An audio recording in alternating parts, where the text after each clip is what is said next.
ئەم کاتان باش ئازیزان، پێم خۆش بوو لە بابەتی ئەمڕۆیە ئێوەی بەڕێز زیاتر ئاشنا بکەین بە بیری ئاو و جۆرەکانی بیری ئاو لە کوردستاندا و بیری سووری کە لە کوردستاندا ئێستا ڕێژێکی زۆر بەربڵاو بەکارهێنرێت و سوود و زیانەکانی هەڵکەندنی بیری ئاویش.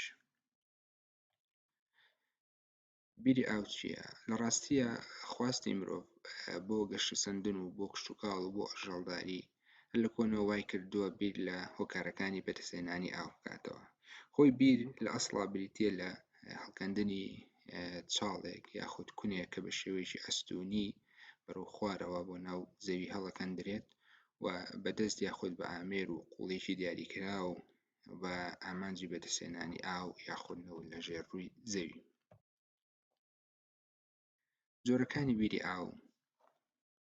هەڵکەندنی بیری ئاو بەدەست بێت یان بە ئامێر چەند جۆرێکی هەیە، بەڵام ئێمە لە کوردستاندا هەر لە ڕابردووە هەتاکو ئێستا و چەند جۆرێکی دیاریکراو تەواو لەوانەیە جۆری زۆرتری بیرمان هەیە لە جیهانە، بە چەند جۆرێکی بیر باو بوون لە کۆنەوە: بیری دەستی، بیری سووری و بیری ئێتیوازی، بیری هەفارە.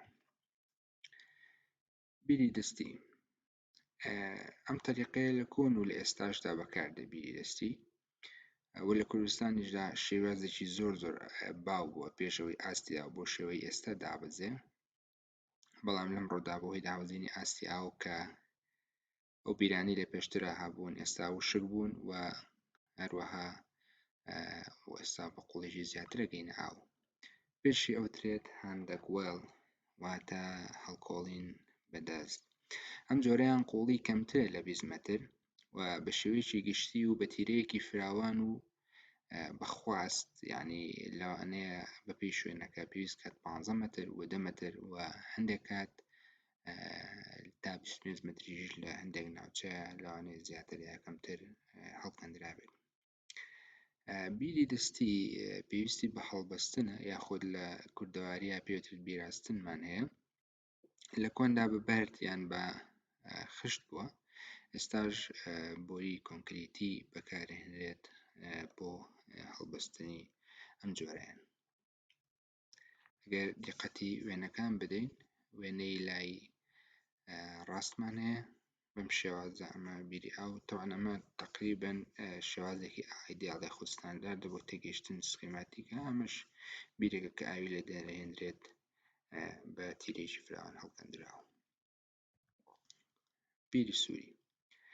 بیری سووری لە ڕاستی ئەم جۆرەیان زۆر باوە لە کوردستاندا لە ئێستاە، لە کۆندا نەبووە، بەس لە دوای ساڵانی 2000 بیری سووری لە کوردستاندا زیاتر پەنای بۆ برا بەهۆی ئەوەی کە ئاوێکی باش و زیاترەیە لە چاو بیری دەستیەوە. بیری سووری پێشی ئەوترێت پێرکەشن وێڵ. ئەم جۆرەیان لە کوردستان بە ئاسانترین ڕێگا دەئەنرێت بۆ هاوڵاتیان لەبەرەوەی تێچوویشی کەمترە، وەک گوتشمان بڕێکی زیاتر ئاوەیە لە چاو بیرە دەستیەکانەوە. خۆی بریتیە لە هەڵکەندنی بیر بە کوتک یاخود پیاکێشان بەهۆی قورساییەکی زۆری هەڵواسراو و بەکێشانی بە زەویدا و دووبارەکردنەوەی، و بەتوانای هەڵکەندنی قوڵیەکی کەمتر لە 300 مەتر و بە تیرێکی دیاریکراو کە لە نێوان 10 بۆ 45 سنتیمترە. تەبعاً ئەکرێت لە 300 زیاتر مەتریش لە هەندێک شوێن بینیمان و بیستوشمانەکە هەڵکەندراوە، بەڵام بە شێوەیەکی گشتی توانایان کەمترە لە 300 مەتر. تۆزێک کارەکە قورسترەکات و تیرەکانیشیان لە 10 بۆ 45 سنتیمتر بەپێی جۆری ئامێرەکە و قەبارەی گەورە و بچووکی ئامێرەکە. بیری ئێرتیوازیمان هەیە.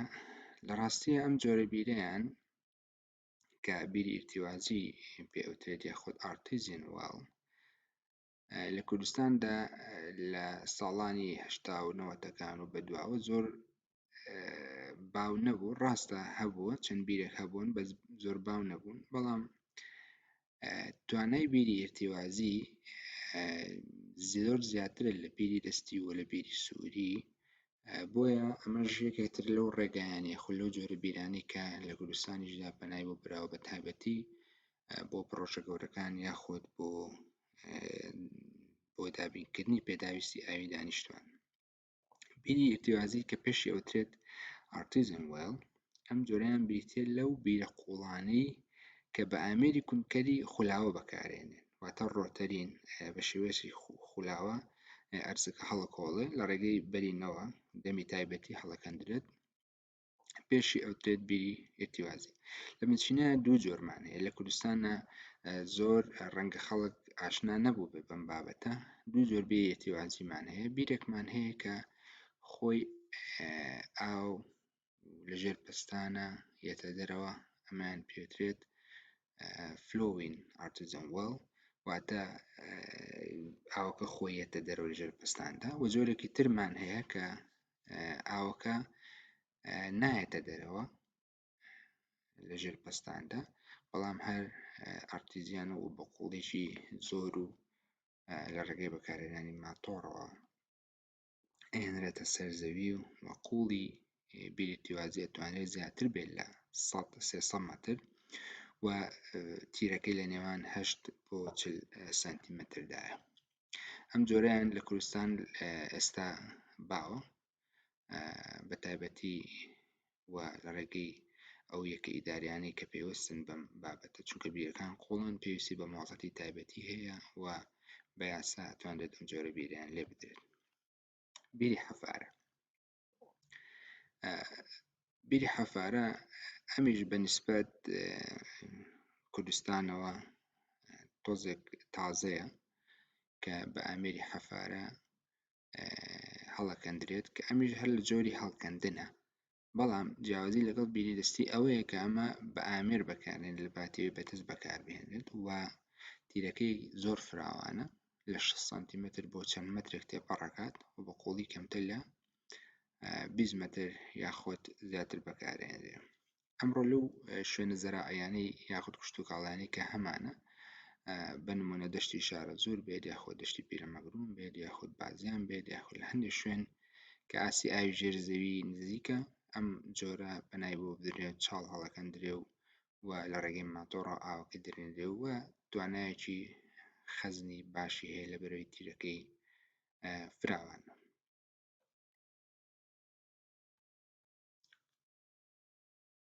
بە کورتی باسی سوود و زیانەکانی هەڵکەندنی بیری ئاوەکەین.